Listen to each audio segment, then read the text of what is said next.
What it was like to be every rank of in debt. Rank 1, $312, overdrawn. You were 19 and a college freshman, and you bought a $4.12 coffee at the campus Starbucks with your debit card, and it overdrew your checking account by 12 cents. The bank charged you a $35 overdraft fee. You did not see the email notification because your phone was on Do Not Disturb.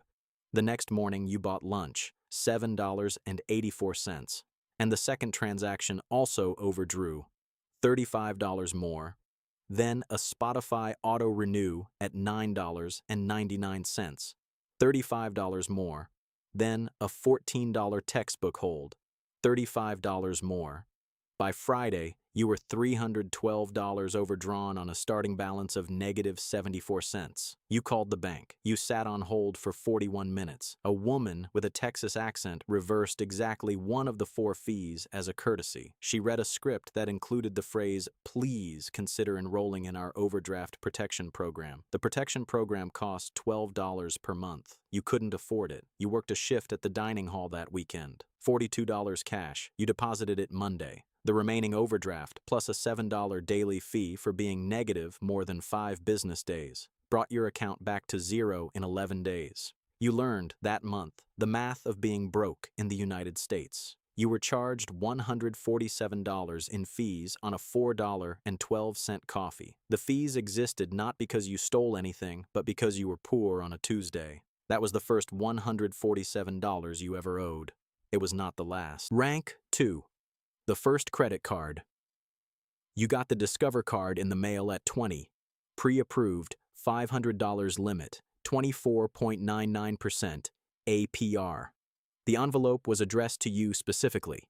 The marketing copy talked about building credit history and unlocking financial freedom, and you signed the activation slip at the kitchen table with the same pen you used for homework. First use, $34 at the gas station, paid the full balance the next month. $89 at Target, paid the full balance. $187 for a winter coat, paid the full balance. Then in November you used it for a flight home for Thanksgiving, $312. And you did not pay the full balance because you also had textbooks that month, and you also had your share of the rent, and you also had your sister's birthday. You paid the minimum, $25. The next month's interest was $6.84. You thought, that's not so bad. This is the sentence every credit card company in the United States is structurally engineered to extract from you in your first year of unsecured borrowing. That's not so bad. It is the sentence that distinguishes the customer who pays the card off from the customer who pays the card for the next 11 years. You said it. You are now in the second category. Rank 3. The balance transfer. By 22, your Discover card carried $4,200. You had a second card, a Capital One, with $1,800 on it. Total, $6,000. Monthly minimums, $187. You were paying, barely. An offer arrived. Chase Slate with 0% APR on balance transfers for 15 months. Transfer fee, 3%. You transferred $5,800. The $174 fee was added to the new balance. You closed the Discover and Capital One mentally. You did not actually close them because closing them would have shortened your credit history. You simply left them at zero. Then you used them again within 4 months. By 23, you owed Chase Slate $5,800 plus the fee plus $80 in interest you'd somehow already accrued. Discover, $2,400. Capital One, $1,400.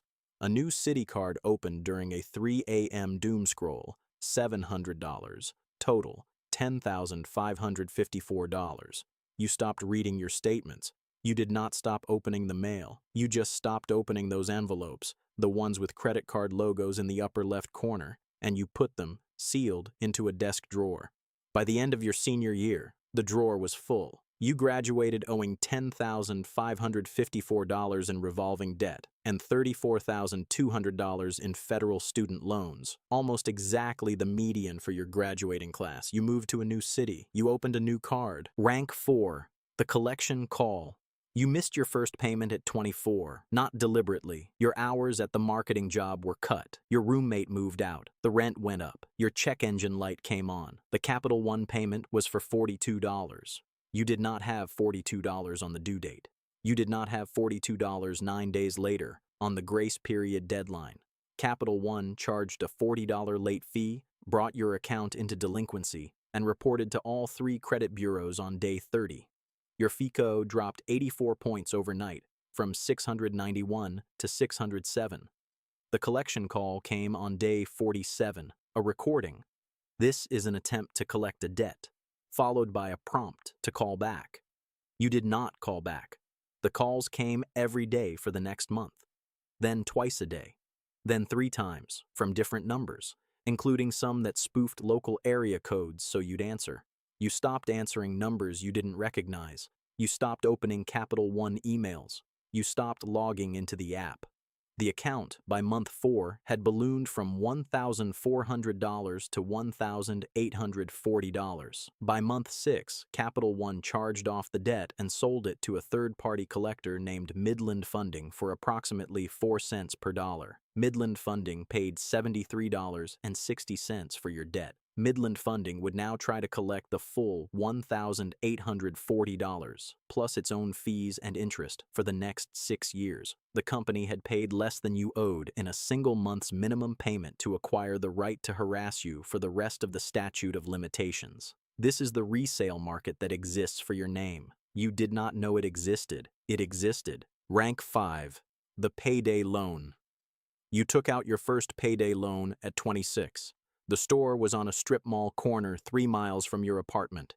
The sign said, "Easy Cash, Loans Today." The woman behind the desk had photographs of her kids taped to the partition. You needed $300 for rent. Your paycheck was 8 days away. The fee was $45. You did the math. You did not do the math correctly. The way the fee was presented, $45 for an 8-day loan, felt manageable. The APR equivalent was 684%. You signed. 8 days later, on payday, you handed her the $300 plus the $45 fee. She counted it. She smiled. She said, "Would you like to roll it forward?" You said no. You should have said no 8 days earlier. 40% of payday loan customers, by industry data, roll a single loan forward through more than 7 cycles.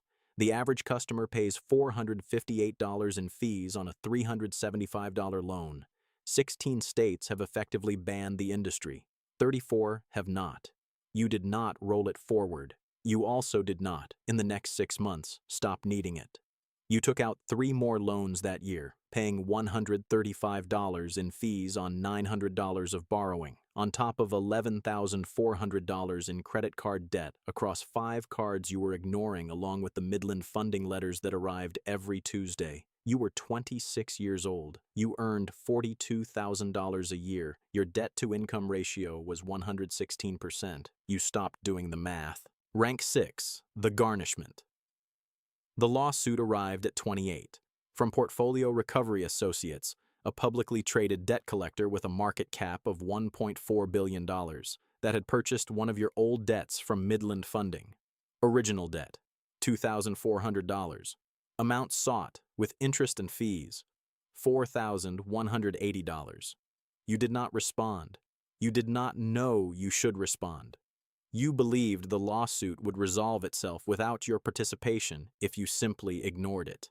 You were wrong. Failure to respond within the response window, 20 to 30 days depending on jurisdiction, results in a default judgment. The judgment was entered 6 weeks after you received the original complaint. Portfolio Recovery now had a court order requiring you to pay $4,180 plus continuing interest. 6 months later, you received a notice of wage garnishment from your employer's HR department. Federal law caps wage garnishment for consumer debt at 25% of disposable income. Your disposable income was $2,640 per month. 25% was $660. For the next 18 months, $660 was deducted from your paychecks before you saw them. You moved into a smaller apartment. You cut your phone plan to the cheapest tier. You stopped eating meat. You stopped going out. By month 11, you paid off the portfolio recovery judgment, only to discover that 2 other creditors had filed similar lawsuits in the same period and obtained their own default judgments, each one starting its own 18-month garnishment cycle. The cycles were not consecutive. They were concurrent. Your take-home pay for the next 2 years was $1,320 a month. You were 29. Rank 7. The ER. You went to the emergency room at 30. You had been telling yourself for 3 weeks that the pain in your abdomen was probably nothing. You drove yourself in at 2 a.m. on a Tuesday because the pain had become something that could no longer be ignored, and because there was, in the back of your brain, a quiet voice that had started saying appendix every 20 minutes. It was your appendix. The surgery took an hour and 40 minutes. You were discharged 36 hours later. You returned to work 11 days later against medical advice because you had no paid sick leave. The first bill arrived 22 days after discharge, $47,400.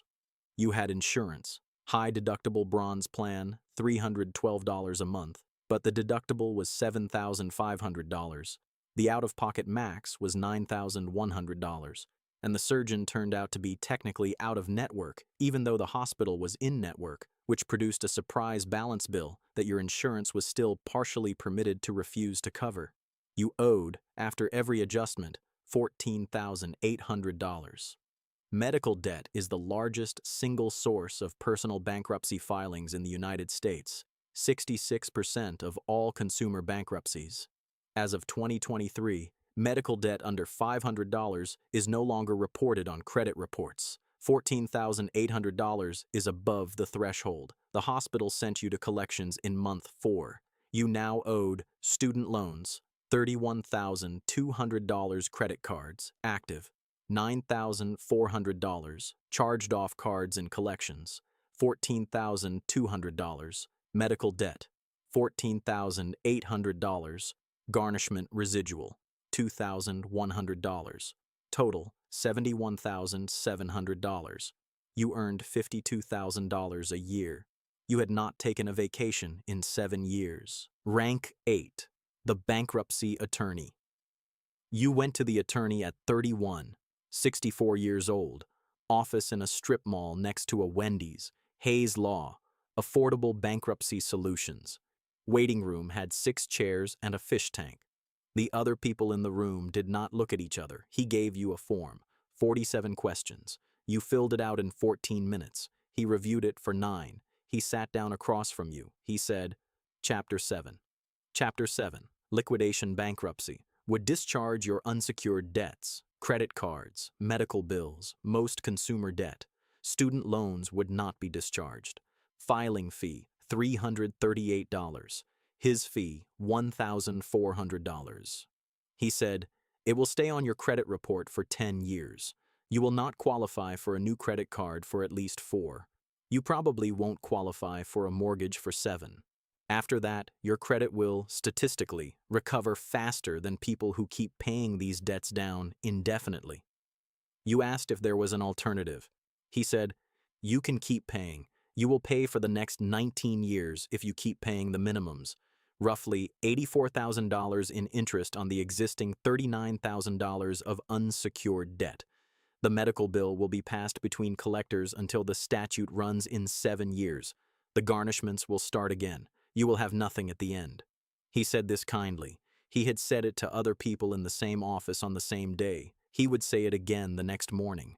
You sat there for a long time. You said, I want to think about it. He said, that's okay. You walked out into the parking lot. You sat in your car for an hour and 17 minutes. You did not file. You did not file the next year either. You kept paying. Rank 9, the phone call. You called your sister at 33, 4 years older than you, and had, against every prediction made about her in your childhood, become the financially competent sibling, corporate job, house, retirement account matched at 6%. You called her on a Sunday afternoon. You had rehearsed for 2 weeks. You asked her, in a sentence you had memorized so you could deliver it without stopping to breathe, if she would lend you $14,000 to pay off the highest interest debts and consolidate the rest into a manageable monthly payment. She did not answer for a moment. Then she said, "How did this happen?" You did not have an answer that was both honest and short. The answer was that it had happened slowly, over 14 years, in the way that most personal financial catastrophes happen, not through a single bad decision, but through a structural mismatch between what your life cost and what your work paid that had compounded every month for 168 consecutive months. The answer was also that you had made bad decisions. Credit cards for vacations, ignored statements, payday loans, not filing bankruptcy when you should have, a $400 leather jacket in 2022 that you still owned and that still fit and that you could not look at without something heavy happening in your chest. The answer was all of the above, all at once, every day, for 14 years. You did not say this. You said, "I made some mistakes." She said, "Let me talk to my husband." The next morning, she sent you $14,000. The transfer arrived at 8:47 a.m. Eastern. She did not text you to confirm. She also did not text you for 3 weeks afterward. You paid down the highest interest cards. You also, 6 months later, opened a new card with a $4,000 limit because your car broke down and you didn't want to ask her again. Rank 10. The table. You are 36 years old, and you are sitting at your kitchen table at 11 p.m. on a Sunday with a calculator open on your phone and a spreadsheet open on your laptop, and you are doing the math you have been avoiding for 2 years. The math: student loans, $26,400 credit cards, 4 active, $11,200 medical debt, still in collection, $14,800 personal loan, sister plus a consolidation, $9,200, car loan, $14,400, total $76,000. Your annual income before taxes is $61,000. You have $304 in checking, no savings, no retirement, no equity in anything except a 2017 Honda Civic with 148,000 miles on it that is worth $6,000 in private party resale. You are not, by any technical bankruptcy definition, insolvent. You are servicing all of your debts. Your credit score, after 14 years of careful navigation, has clawed back to 642. What you have not done, what you have never, in your entire adult life done, is be ahead of any of it. Every month, the debt service eats 41% of your take-home pay. The remaining 59% goes to rent, utilities, food, gas. There is no money for emergencies. There is no money for unexpected anything. The next blown transmission, the next emergency dental, the next layoff is, structurally, the event that returns you to rank 4 or 7 or 9. You have understood this for a long time. You understand it again with new clarity tonight. You close the laptop. You sit in the dark. The debt is not, you realize, a thing you can pay off. The debt is not, in any meaningful sense, an obstacle in your life that exists separately from the rest of your life. The debt is your life. It is the architecture inside which every decision is now made. The job you took because it paid more. The apartment you didn't move to because the security deposit was too much. The relationship that ended because you couldn't fly to her cousin's wedding.